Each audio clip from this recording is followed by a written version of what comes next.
Bienvenue dans cette vidéo dédiée à l'exploration des routines en classe, élément essentiel de la vie scolaire qui suscite à la fois admiration et scepticisme. En naviguant entre routines sécurisantes et innovations inspirantes, nous nous pencherons sur les dynamiques complexes qui façonnent l'enseignement. Quels sont les secrets d'une routine bien menée qui assure sécurité, confiance et autonomie? Quelles sont ses limites lorsque la monotonie et la perte de sens menacent la créativité? Préparez-vous à une exploration riche et nuancée du rôle des routines dans l'éducation.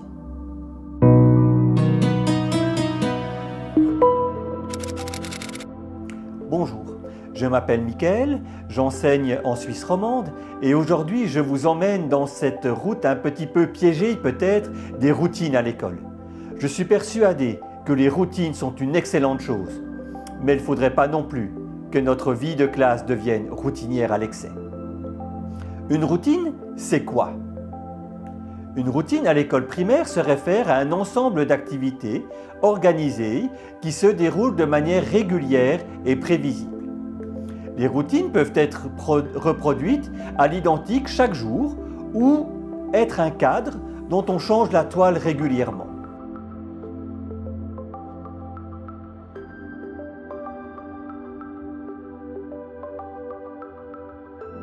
Par exemple, ma routine d'accueil tous les matins est sensiblement la même tous les jours de la semaine. Parfois, une activité est supprimée ou se rajoute à ce temps, mais les enfants savent en arrivant à l'école ce qui les attend. À l'opposé, ma routine d'écriture est une routine dont on change le tableau chaque semaine. C'est-à-dire que le cadre de l'activité et les différentes actions qui sont menées sont les mêmes, mais le thème et ce qui va être écrit par les élèves change bien sûr de semaine en semaine. Donc on peut dire qu'on garde le même cadre, mais que le tableau qui est exposé ou qui est mis en valeur change. C'est aussi le cas pour les dictées flash, les ceintures de compétences et le travail de drill en général. Quels sont les avantages de ces routines, de ces activités prévisibles? Premièrement, c'est la sécurité. L'élève sait ce qui va se passer, il peut s'y préparer, il s'y attend. Ensuite, c'est la confiance. Il sait qu'il a déjà effectué et réussi cette activité ou une activité semblable. Il en résulte une réduction du stress, le résultat de la sécurité et de la confiance. L'autonomie. L'élève sait ce qui va se passer et il peut s'y appliquer avec un minimum de consignes extérieures. Une performance sur la durée. La performance sur la durée, c'est les bienfaits de la répétition, c'est l'habitude qui est créée par le fait de refaire des activités sensiblement semblables. Et puis une facilitation de la gestion de classe. Petit à petit, l'enseignant peut se mettre en retrait, les élèves savent ce qu'ils doivent faire et le font sans qu'on le leur dise. Pour les élèves à besoins particuliers, tels les élèves TDA ou TSA, la routine a un aspect rassurant, cadrant, réconfortant parce qu'ils savent ce qui va se passer dans les apprentissages. Les activités routinières permettent aux élèves de se concentrer sur la toile et non sur le cadre, c'est-à-dire sur le contenu de l'apprentissage et non la forme, la manière dont la leçon va être donnée, sur le type d'activité qu'il va entreprendre.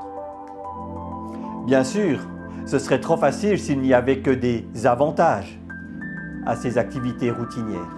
Il y a bien sûr des limites, des inconvénients. Le premier, celui qui nous saute aux yeux, c'est le risque de monotonie. Bien sûr qu'une journée entière ne peut pas être construite uniquement sur un ensemble de routines. Il faut qu'il y ait des imprévus, qu'il y ait aussi quelques surprises. Et puis dans la structure même de la routine, si elle est trop fermée, trop semblable, peut-être si on garde toujours le même cadre avec la même toile, la créativité est limitée et les élèves vont s'ennuyer. Il peut aussi y avoir une perte de sens. On ne se rend pas compte tout de suite, mais à force de refaire les mêmes routines, peut-être qu'il y avait un sens très spécifique et un objectif très précis. En fait, l'activité n'a plus de sens, on est dans un mode automatique et elle n'apprend plus rien.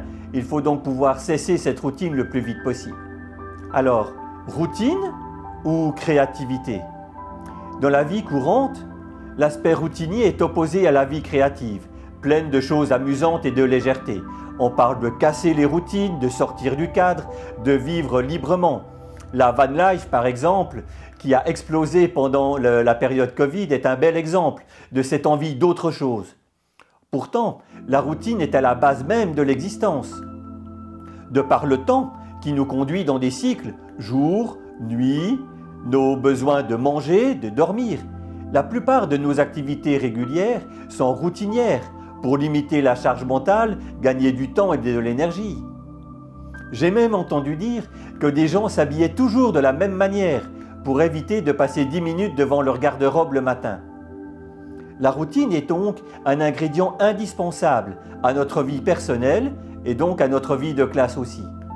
Mais elle doit rester en tension avec les activités créatives, impromptues, différentes. On ne peut pas organiser une journée sans routine, mais on ne peut pas non plus organiser une journée seulement avec des routines. Comme beaucoup de domaines en enseignement, il doit y avoir un équilibre entre deux éléments extrêmes. L'enseignement est bien plus proche du gris clair et du gris foncé, comme chantait Jean-Jacques, que du noir et du blanc, des absolus. Tiens, peut-être une autre idée de vidéo. Comment naissent les routines? Elles viennent en général d'un besoin, d'un manque, d'un vide. Elles sont une solution créative à un problème. Par exemple, ma routine d'accueil le matin est venue du fait que tout le monde était stressé à devoir rendre ses devoirs, à devoir dire plein de choses à l'enseignant, et l'enseignant lui-même, le premier, était stressé à devoir vérifier plein de choses, prendre note des absences, regarder les agendas. Et donc, pour apaiser le tout, j'ai créé ma routine d'accueil du matin qui permet à chacun d'être paisible et qui, au final, ne prend pas plus de temps. Dans les apprentissages, j'ai essayé d'inculquer aux élèves une manière de pouvoir relire leurs phrases pour appliquer toutes ces règles d'orthographe, de grammaire, de conjugaison qu'ils connaissaient mais qu'ils n'arrivaient pas à mettre en pratique. Il en est sorti un parcours de relecture d'une phrase où toutes les activités à mener sont ordonnées. À force de la faire régulièrement, ce sera devenu une habitude, quelque chose de tout à fait normal. Les activités ne sont pas toujours destinées à être des routines à la base. Parfois, c'était une activité one-shot qui était prévue pour une fois, et puis en fait, ça marche tellement bien et les objectifs sont tellement bien atteints qu'on peut la transformer en routine. Réguler les routines. Il faut régulièrement évaluer si les routines ont encore du sens, au-delà d'une activité qui peut être agréable, si elles apportent quelque chose au climat de classe ou à l'apprentissage. Bien sûr, cela se fait sur plusieurs mois, mais il peut être bon de laisser tomber certaines routines et puis d'en mettre d'autres en place. C'est aussi ça le rythme de la vie. Tout au long de cette courte vidéo, nous avons exploré les multiples facettes des routines en classe. Celles qui sécurisent, qui structurent, mais aussi celles qui, mal régulées, peuvent éroder la créativité et engendrer l'ennui, diminuer aussi l'engagement des élèves. Les routines naissent d'un besoin et se transforment par l'expérience et l'observation.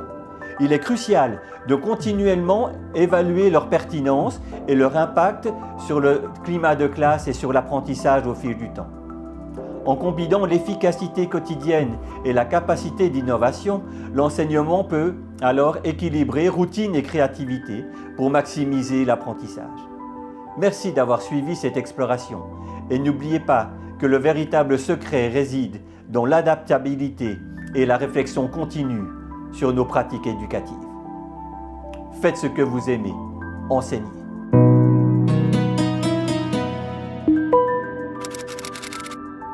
Si vous aimez cette vidéo, si vous apprenez quelque chose de nouveau ou qu'un élément quelque peu oublié vous est rappelé, mettez un pouce bleu et indiquez en commentaire de quoi il s'agit.